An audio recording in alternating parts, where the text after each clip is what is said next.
from all sin and shame. Right above it. Oh, wonderful is my Redeemer, praise His name. Now together. Oh, wonderful, wonderful, Jesus is to me. Counselor, the Prince of Peace, mighty God, He was saving me, keeping me from all sin and shame. Wonderful is my Redeemer, praise His name. Oh, how I love Thee. Glory.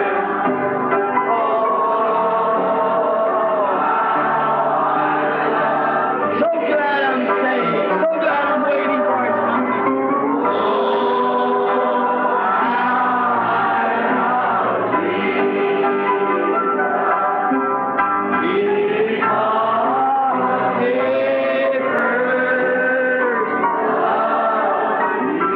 now with your hands up if we need it.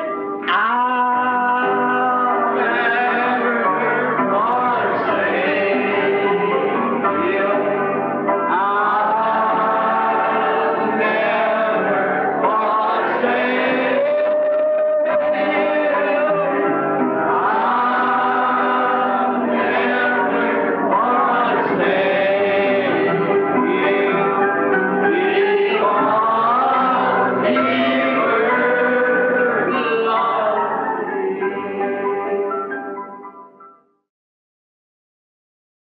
The ages that all the prophets and sages look forward to. As eras de todos os profetas e sábios esperam por... Deveríamos estar, a cada hora, prevenidos à espera de sua vinda. Encontramos-nos neste Natal, todavia, quase do mesmo modo que eles estavam no primeiro Natal. O mundo está a ponto de cair em pedaços. Como preguei uma vez em algum lugar, uma mensagem de Natal, o mundo está caindo aos pedaços. E o mundo novamente está a ponto de cair aos pedaços. Olhem os terremotos aqui na Califórnia. Eu predigo que antes da vinda do Senhor Jesus, Deus afundará esse lugar. Eu creio que Hollywood, Los Angeles e aqueles lugares sujos lá que o Deus Todo-Poderoso os afundará. Eles irão para baixo, do fundo do mar. E é tanto pecado, vejam vocês, é o limite. A civilização viajou com o sol e ela começou no leste, indo para o oeste. E agora, ela está na costa oeste. Se ela for um pouco além, ela estará de volta ao leste. Assim, esse é o limite. E o pecado viajou com a civilização e tornou-se a fossa de todas as eras. Coisas que eles fazem que seres humanos em qualquer outra era não teriam pensado em tal coisa. As mulheres se atiraram a tal sujeira que nenhuma mulher, em nenhuma era, nem ao menos, teria pensado em tal coisa como fazemos hoje. E então, ainda chamar-nos de cristãos. Que desgraça! Não admira que o grande profeta se levantou e ele disse: eu não sou profeta, nem filho de profeta, mas... disse, bramiu o leão, e quem pode não temer? E Deus falou, e quem pode deixar de profetizar? Estão vendo? Há algo que tem de chamar para fora. Estamos em uma hora crítica, o mundo está. Mas a igreja, a verdadeira igreja, não a denominação, mas a própria igreja está pronta para o maior triunfo que já alcançou. A vinda do noivo para buscar a noiva. Estamos caindo aos pedaços, esperando por um Messias, alguma coisa, que venha e nos salve, nos tire de tudo isto. Olhamos para baixo, os problemas lá no leste, olhamos para a África, para as revoltas, e os problemas raciais e a integração e segregações. E todos nós contendemos e gritamos, aqui não faz muito, nossos amigos de cor, acerca de temos de ter integração. É disso que necessitamos. Temos de ter integração, todo homem igual, todo homem apropriar-se de... Isso está perfeitamente bem. Isso está perfeitamente bem, eu não creio em escravidão. Essas pessoas não eram escravas, para começar. Elas não são escravas. Deus é segregacionista. Eu também sou. Todo cristão é uma segregação. Deus segrega seu povo de todo o restante deles. Eles sempre têm sido uma segregação. Ele escolheu uma nação. Ele escolhe um povo. Ele é um segregacionista. Ele fez todas as nações, mas ainda assim, um cristão verdadeiramente genuíno tem de ser um segregacionista, separando-nos das coisas do mundo e tudo mais, e chegando a um propósito, Jesus Cristo. Mas eles reivindicam isso. Tenho tentado dizer-lhes, não é isso que vai salvar nossa nação. Isso é somente uma trama política. Isto é uma coisa de base comunista. Eu penso que Martin Luther King vai conduzir seu povo à maior matança e massacre que já tiveram. E eles, vejam vocês, isso não vai unificar o mundo, isso não vai salvar-nos. Nós lhes demos integração. Agora, isso está pior do que alguma vez esteve. Vejam, essa não é a questão. Há somente uma coisa que pode, que é Deus. E eles certamente não o querem. Eles não o queriam então. Eles estavam caindo aos pedaços e suas políticas estavam caindo aos pedaços. Suas nações estavam se rompendo. Sua igreja estava se rompendo. E eles clamando por um Messias. Eles o queriam. Oh, envia-nos o Messias. Mas quando ele veio, Deus dá resposta à sua oração. Vocês pediram e receberão. Isso eu poderia parar aqui por horas sobre homens e mulheres, até mesmo cristãos, orando por algo. E Deus dá a resposta, e eles nem ao menos a reconhecem. E agora, Deus lhes deu a resposta. Eles estavam querendo o Messias, eles sabiam que tinham tido Césares, e tinham tido Davis, tinham tido Salomões, os homens sábios, tinham tido Davis, os poderosos guerreiros. Eles tinham tido todos os tipos, mas sabiam que tinham de ter a ajuda do céu, e Deus lhes tinha prometido um Messias. E ele lhes enviou aquele Messias em resposta à sua oração, mas não o quiseram. Eu me pergunto hoje se nossas orações, você os ouve dizer, orem por um grande revivamento, orem por isto, orem por uma manifestação, orem por unidade. Eu me pergunto se Deus enviasse tal programa, se nós o aceitaríamos. Eu somente me pergunto se nós aceitaríamos o que Ele nos envia. Vejam vocês, a razão por que oramos por tais coisas, porque sabemos que é necessário. Mas quando Deus nos envia isso da maneira como Ele o quer, então não está de acordo com o nosso gosto e, portanto, nós não o recebemos. E assim foi naquele dia. Se ele não estivesse do gosto da fé deles e de sua... Eles não o receberiam também hoje. Essa é a razão por que eles fizeram esta pergunta. Quem é este? Quem é este sujeito que está vindo? Vejam, este foi um tempo tremendo. Todos estavam uma tensão. Algo estava para acontecer. E olhem para o mundo hoje. Em que tensão o mundo inteiro vive. Você vai pela rua, não é nem mesmo seguro dirigir. Não é seguro estar em uma rodovia de 4 faixas. Todos estão sob tensão, falando impacientemente e... Qual é o problema? Aquiete-se. Para onde você está indo? Isso é o que está fazendo as instituições de doentes mentais lotarem. Isso é o que tem colocado a igreja em uma tremenda inquietação. Eles são tão teimosos a fazer certas coisas. Eles não param e consideram a palavra de Deus e a hora em que estamos vivendo. Todos sob uma pressão, tensão. E agora sabemos, estamos conscientes. A Terra acabou de passar por grandes dores de parto, e a igreja está passando por dores de parto. Ela tinha de passar por dores de parto antes que pudesse dar cada um dos profetas. Quando eles vieram ao mundo, foi uma dor de parto para a igreja. O mundo passou pela Primeira Guerra Mundial, Segunda Guerra Mundial, e agora está pronto para uma Terceira Guerra Mundial. E está com dores de parto novamente. Mas há somente uma coisa que pode trazer paz, que é Cristo. Todos os nossos esquemas, e nossas ideias, e nossos desenvolvimentos eclesiásticos, e toda a nossa política, e toda a nossa ciência e tudo mais, provou-se que é bobagem. E então nós oramos a Deus para ajudar-nos, para intervir. Vem e faze algo por nós. E então, quando ele o faz, gostaria de saber se seríamos capazes de compreender isso, se seríamos capazes de receber isso, ou se até mesmo levaríamos isso em consideração. Agora, isso é o que foi feito lá naqueles dias.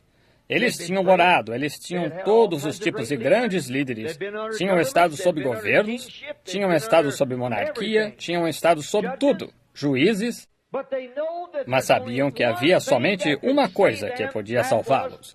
Era o Messias vindouro. E o Messias significa o ungido. Um ser humano que foi ungido. Então, o ser humano ungido com a palavra. A palavra se fez carne entre nós. E quando ele veio, ele não era exatamente do gosto que eles o queriam. Não o gosto que eles tinham, no qual ele deveria vir. Assim, eles gritaram, quem é este sujeito? Para que tanto alvoroço? Um bando de camponeses lá na porta, arrancando folhas de palmeira e ele disse, ora, faz com que se cale. Eles nos deixam nervosos, a maneira como berram e gritam e se comportam. Ele disse, se eles se calarem, estas pedras imediatamente clamarão. Oh, o tempo estava se revelando. A profecia estava se cumprindo. Não admira, o leão brama, disse, quem não temerá? E Deus falou, quem pode deixar de profetizar? Não, se ele não fosse exatamente do nosso próprio gosto, se ele não fosse exatamente da maneira como nós o queríamos, da maneira como nós pensamos que ele deveria vir, nós não o receberíamos. Então foram seus credos que os deixaram tão fora da palavra escrita. Eles estavam tão longe que falharam em reconhecer aquele por quem eles haviam orado para que viesse. Suas igrejas os tinham levado para tão longe que a própria coisa pela qual eles tinham orado estava bem junto a eles. E não era do gosto deles, e assim eles não podiam crer naquilo. Eles tinham de se afastar daquilo. Eles o rejeitaram. Há somente uma coisa que você pode fazer quando encontra Cristo. É ou aceitá-lo ou rejeitá-lo. Você nunca pode afastar-se de maneira neutra. Não pode fazer isso. Não cabe a você fazer isso. É simplesmente dessa maneira.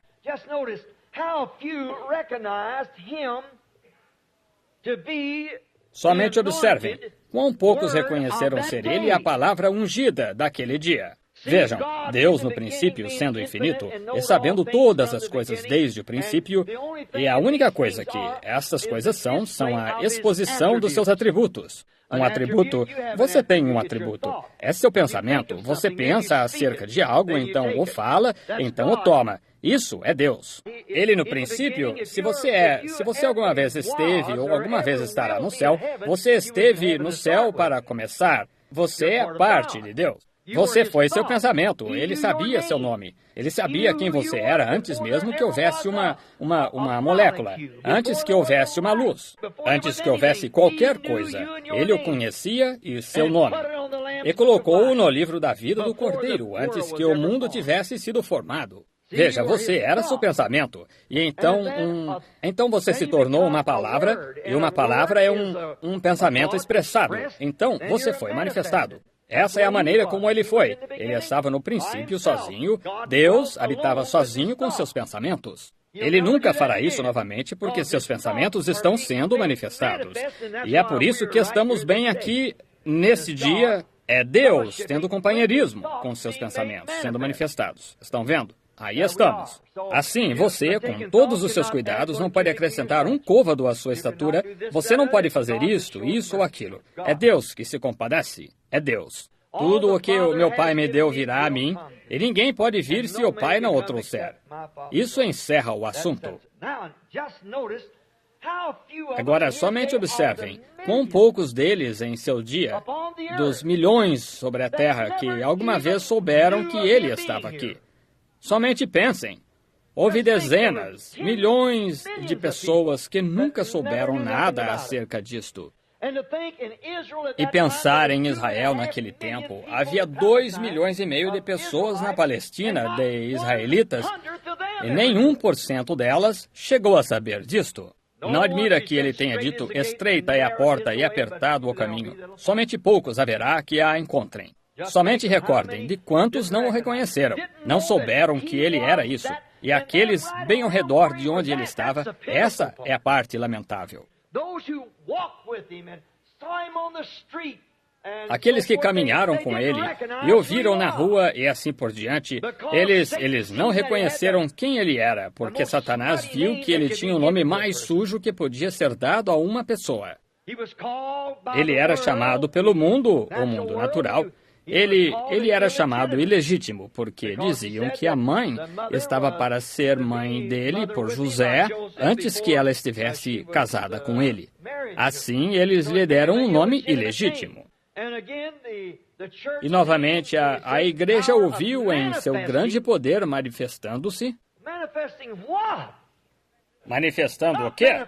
Não manifestando um credo. Ele estava manifestando a palavra. Ele era a palavra ungida, ele próprio. E quando eles viram isso acontecendo, a manifestação, o Messias ungido, eles o rejeitaram. Eles não o quiseram. Não estava do gosto dele. Essa é a parte lamentável. Quantos somente pensem nisto? Do mesmo modo como em outros dias. Vejam, cada um tinha sua própria interpretação da palavra. Isso é a razão por que Israel não reconheceu Moisés. Essa é a razão por que o mundo não reconheceu Noé. Essa é a razão por que todos os profetas não foram reconhecidos. Eles tinham sua própria interpretação da palavra, mas Deus, em cada era, tinha tido seu Messias. Estão vendo? Rejeitar a mensagem de Noé era rejeitar a Deus. Rejeitar Noé era perecer. Rejeitar Moisés era perecer. Eles eram os Messias ungidos para aquela era. A palavra que foi prometida para aquela era. E quando Jesus veio, ele foi a plenitude da palavra. O próprio Deus se fez na estrutura de um homem com ossos e carne, o ungido. E eles deveriam ter visto isso. Mas, vejam vocês, o mundo da igreja deles tinha acrescentado aqui e tirado ali, e assim por diante, a ponto de ficar tão atrapalhado que eles confiaram em sua igreja no lugar da palavra.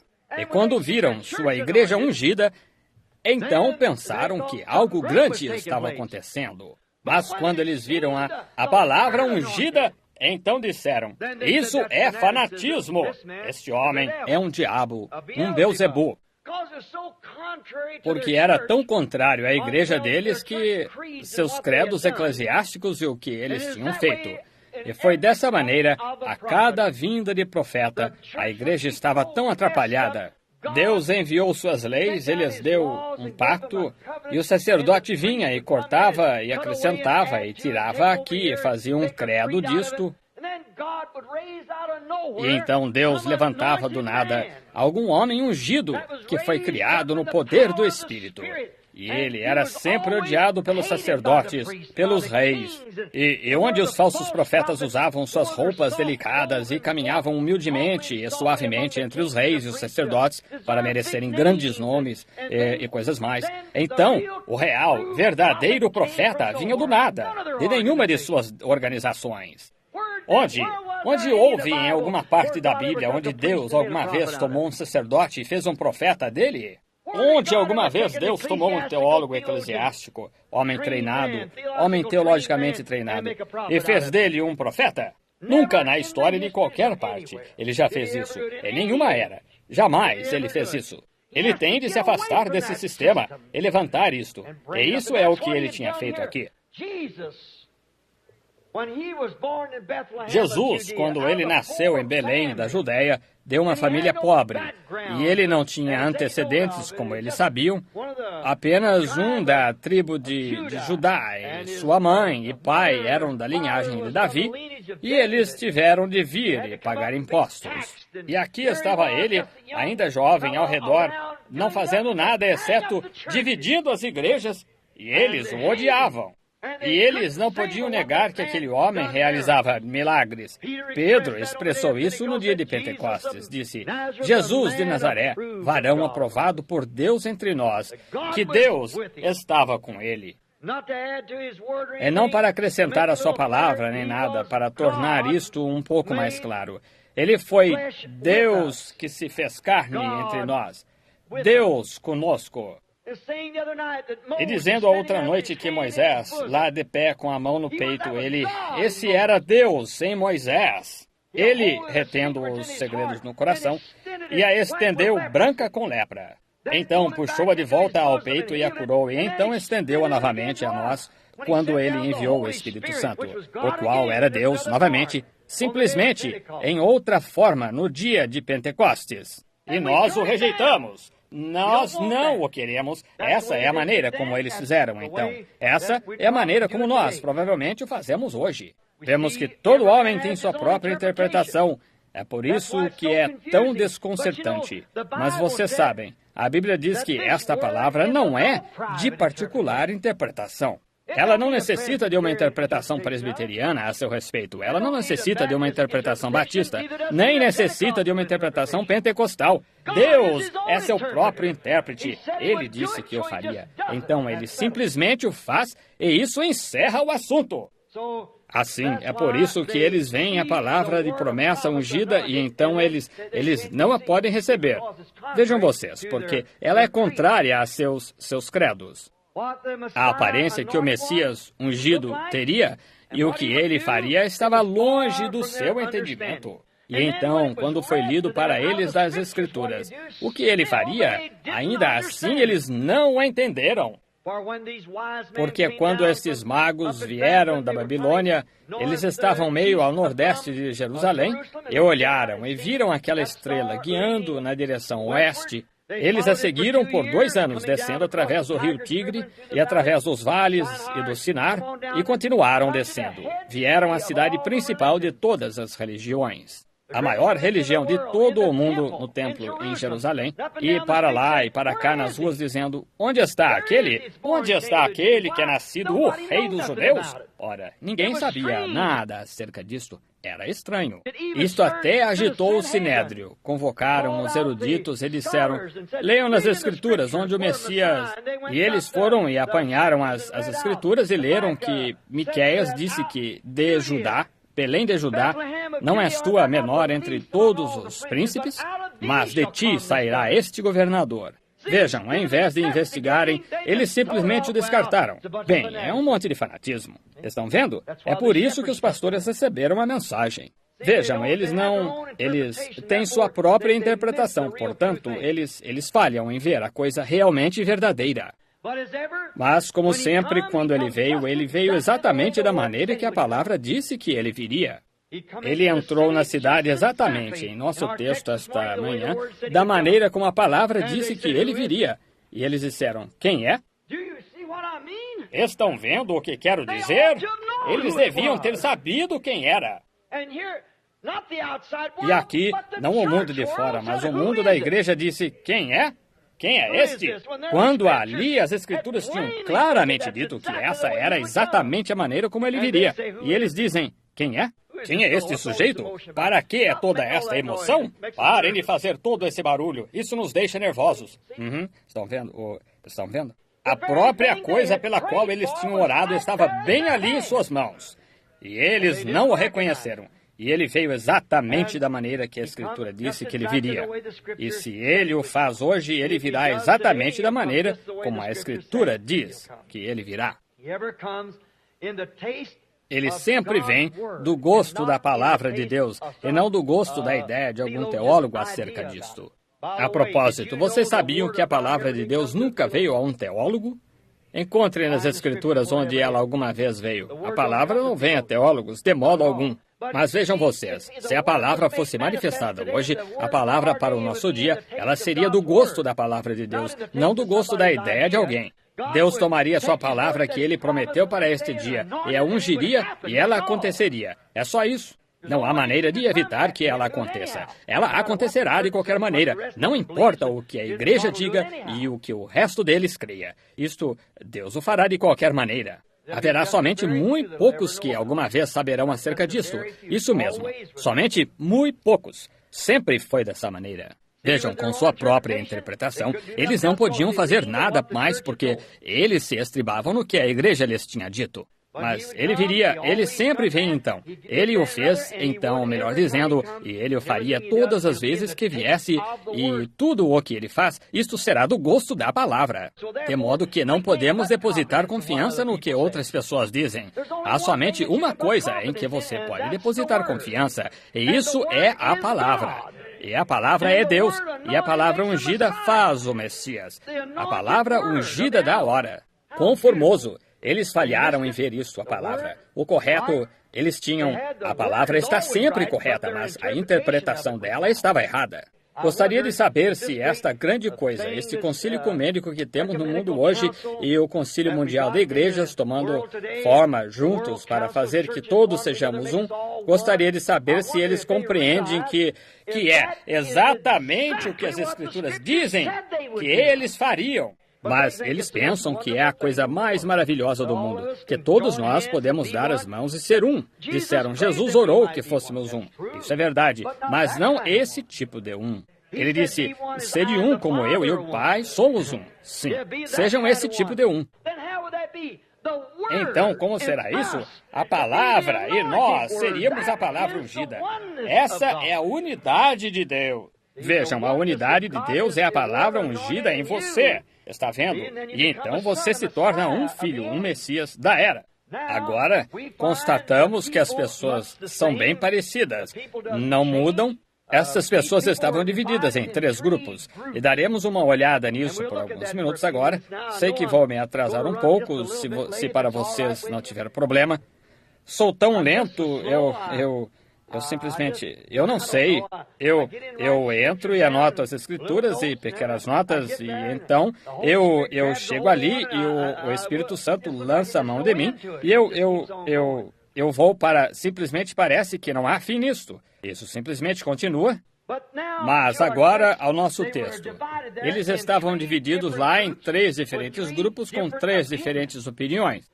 Alguns deles criam nele, alguns deles o odiavam e alguns deles não sabiam o que fazer. Wonderful, wonderful, Jesus is to me. What is he? Counselor, the Prince of Peace, the mighty God is he. Oh, saving me, keeping me from all sin and shame.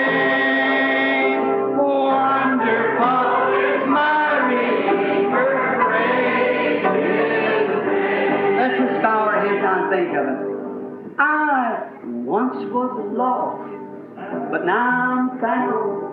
I'm free from condemnation. Nations are breaking, no matter. Jesus gives liberty and a full salvation. He's saving me, He's keeping me from all sin and shame. Wonderful is my Redeemer, praise His name. Oh, wonderful, wonderful, Jesus is to me. Counselor, the Prince of Peace, mighty God, saving me, keeping me.